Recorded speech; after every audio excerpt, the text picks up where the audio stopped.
మనకి 2 రోజుల కిందట వరంగల్ ప్రజలందరికీ కూడా ఒక గొప్ప శుభవార్త విన్నాము.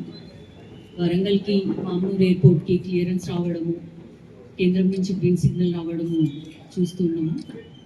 అయితే మనకి ఏదైతే ఒక నిబంధన ఉందో క్లాజ్ 5.2 అని గవర్నమెంట్ ఆఫ్ ఇండియాకి, తర్వాత హైదరాబాద్ ఇంటర్నేషనల్ ఎయిర్పోర్ట్ అథారిటీ వాళ్ళకి ఉన్న ఈ నిబంధనని సడలించడానికి మన సీఎం రేవంత్ రెడ్డి గారు తీవ్రంగా కృషి చేసి మొత్తానికి జిఎంఆర్ వాళ్ళని ఒప్పించినాక ఆ నిబంధన సడలింపు తర్వాతనే మనకి ఎయిర్పోర్ట్ ఏర్పాటుకి కేంద్రం గ్రీన్ సిగ్నల్ ఇచ్చింది.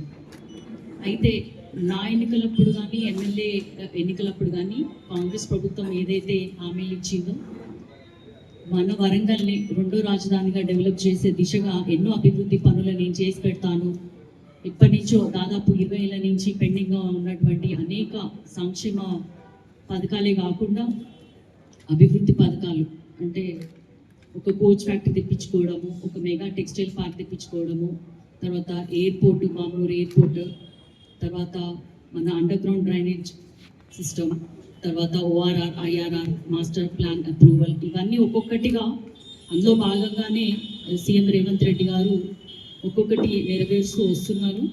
దానికి అనుగుణంగానే మొన్న 3 నెలల కింద 6,000 కోట్లు మన వరంగల్ జిల్లా అభివృద్ధికి ఇవ్వడం జరిగింది.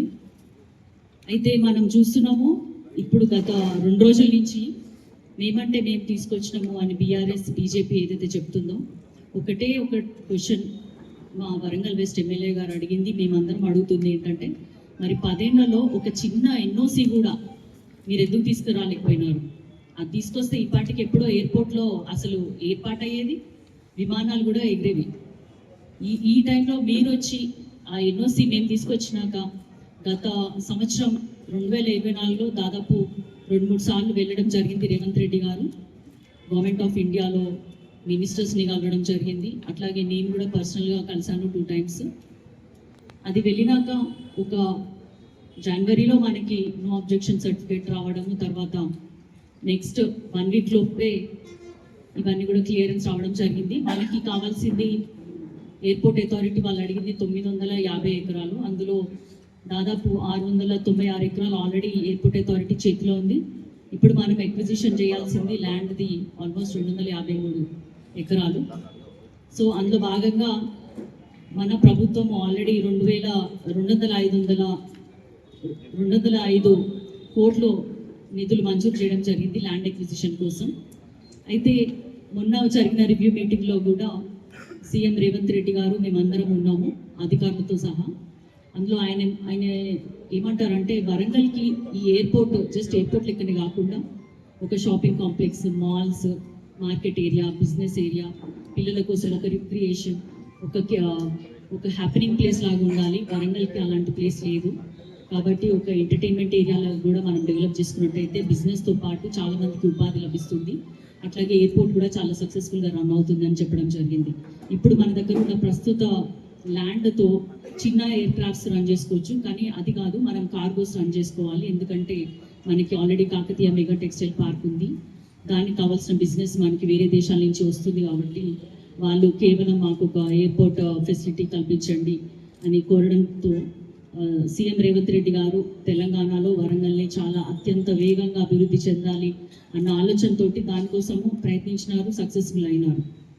ఇదే కాకుండా మేమందరం కోరినాము, ఎమ్మెల్యేలు, మినిస్టర్లు, మేము ఏంటంటే ఏదో జియో వచ్చింది, కేంద్రం గ్రీన్ సిగ్నల్ ఇచ్చింది, ల్యాండ్ ఎక్విజిషన్ అయింది, కానీ దానికి టైం లిమిట్ లేకుండా అనుకుంటే అది ఎన్ని సంవత్సరాలైనా పట్టొచ్చు ఎయిర్పోర్ట్ రావడానికి, అట్లా పనులు అవ్వడానికి. అట్లా కాకుండా మాకు ఒక స్పెషల్ ఆఫీసర్ కావాలంటే కూడా స్పెషల్ ఆఫీసర్ని నియమించారు. ప్రతి నెల ఇక్కడ జరుగుతున్న వర్క్ ఏదైతే ఉందో ఆయన పర్యవేక్షిస్తూ ముఖ్యమంత్రి గారికి నోటిఫై చేస్తూ ఉంటారు. కాబట్టి ఇట్లా ప్రతి స్టెప్లో కూడా మేము చాలా సీరియస్గా వర్కప్ చేస్తున్నాము. ఇక్కడ వరంగల్లో ఉన్న ప్రత్యేకత ఏంటంటే ఇక్కడ ఉన్న ఎమ్మెల్యేలు కానీ, నేను కానీ, మినిస్టర్లు కానీ, ఇన్ఛార్జ్ మినిస్టర్ గారు కానీ అందరూ కూడా చాలా ఒక గుడ్ టీమ్ వర్క్గా ఫామ్ అయినాము. ఎవరికి ఏం కావాలి అది చేసుకుంటూ వెళ్తున్నాము. మనము ఓన్లీ ఏదైతే ఈ హామీలన్నింటిలో మనకు ఆల్మోస్ట్ అన్నిట్లో శాంక్షన్స్ వచ్చినాయి. ఒక రైల్వే డివిజన్ కూడా కావాలి అని మొన్న కోరడం జరిగింది. సో సీఎం గారు కూడా దాని మీద ప్రత్యేక దృష్టి పెడతారు. డెఫినెట్గా అది కూడా తీసుకొచ్చే దిశగా మేము ప్రయత్నిస్తున్నాము. అదే కాకుండా నేను ప్రత్యేకంగా ఏం కోరినానంటే వరంగల్ని ఒక టూరిజం హబ్గా, స్పిరిచువల్ హబ్గా కూడా డెవలప్ చేసుకోవాలి. ఎందుకంటే ఆల్రెడీ మనకి అది ఒక ఎడ్యుకేషన్ హబ్ ఉంది, ఇండస్ట్రియల్ హబ్ ఉంది, మనకి తర్వాత కోల్ మైన్స్ ఉన్నాయి. అన్ని విధాలుగా ఒక రైల్వే స్టేషన్, ఇవన్నీ అన్ని విధాలుగా మనం డెవలప్ అవుతున్నాము. టూరిజం స్పాట్గా కూడా మనం డెవలప్ చేసుకోవాలి అని అడిగితే టూరిజం పాలసీలో తప్పకుండా దీన్ని కూడా చేరుస్తాను అని చెప్పడం జరిగింది.